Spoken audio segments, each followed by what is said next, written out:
mananatili nga sa kanyang posisyon bilang tagapamuno ng MMDA Special Operations Group Strike Force. Itong si Gabriel Go, ay isang pahayag ng Metropolitan Manila Development Authority o MMDA, inihayag na pinag-utos na nitong si MMDA Chairman Armando Artes na ipagpatuloy ni Go ang kanyang tungkulin na alisin ng mga sagabal sa kalsada at tsakin ng tuloy-tuloy na daloy ng trapiko at maayos sa pedestrian sa National Capital Region. Gayunman, inatasan din na masa ilalim itong si Go sa 5 araw na pagsasanay sa mentorship coaching sa pamamahala ng trapiko na nakatuon sa pamumuno, kagandahang loob at disiplina, at may espesyal na atensyon sa stress at pamamahala ng galit.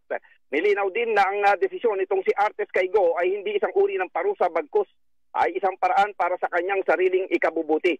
Ang 5 araw na training mentorship coaching ay pangangasiwaan naman sa ilalim nitong si MMDA Traffic Education Division Edison Bong Nebriha. Matatandang naging kontrobersyal itong nangyari paninitan itong si Go sa isang opisyal ng Quezon City Police District matapos siya magsagawa ng clearing operation. Nakalauna naman ay humingi naman ng public apology sa isang pulong balitaan ng National Police Commission o NAPOLCOM.